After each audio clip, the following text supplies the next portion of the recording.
Hello, happy holidays, and welcome back for the video. My name is Caitlin, and I hope you're all having a great day today. So today is episode 11 of our 12 Days of Christmas Cookie series, and today we're making Florentines.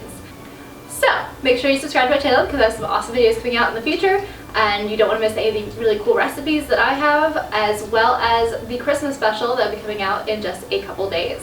So without further ado, let's get started.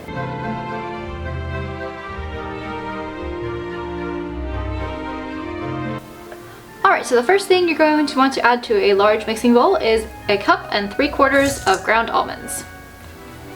And then 3 tablespoons of flour. Then the zest of 1 orange.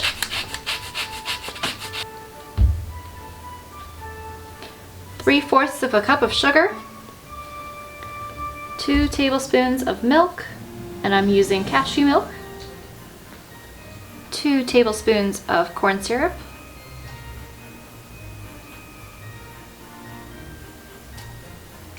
5 tablespoons of butter, and I'm using Country Crock plant-based butter for this.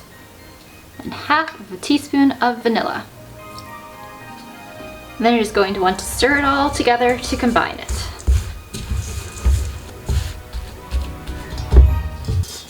Then we can take our batter and we can use 2 spoons and place about a teaspoon of batter onto our parchment paper. You want to use parchment paper because when the sugar cooks down, it becomes very, very sticky, and it can adhere itself to a regular cookie sheet very easily. You also want to give it a good amount of space between each cookie because they will spread out, because it's a lot of sugar and butter and not a lot of flour or almonds. So what's going to happen is it's going to cause more of a caramel reaction, and it's going to become very, very flat. It doesn't have a lot of flour in it to support it. Alright, so once you have your 12 cookies on parchment paper on a cookie sheet, they can go into a preheated oven, and that's preheated at 350 degrees, and they'll go in for between 10 and 12 minutes. Because they're mostly sugar and not a lot of flour, watch them because they can burn on the edges very, very easily, and we don't want that. Alright, so my cookies are out of the oven. They baked for 10 minutes exactly.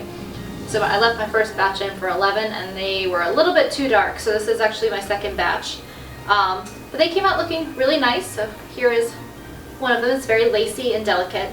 So be careful when you're transferring them from the parchment paper over to the cookie sheet. Make sure you give them 5 minutes or so to cool on the parchment paper, so that way they hold their shape, because they are still very, very fragile when they come out of the oven. So what you're going to want to do once they're out of the oven and cooled is I have melted chocolate in a piping bag, and I'm just going to snip the edge off. There we go.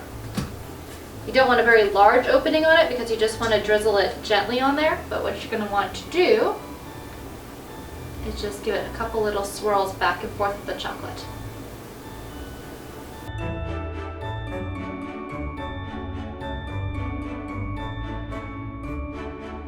Alright, so once you've drizzled them with chocolate, then we are done. So thank you for watching, and I hope you enjoyed the video. Remember to like and subscribe if you want to see more, and I will see you all in the next video. Bye!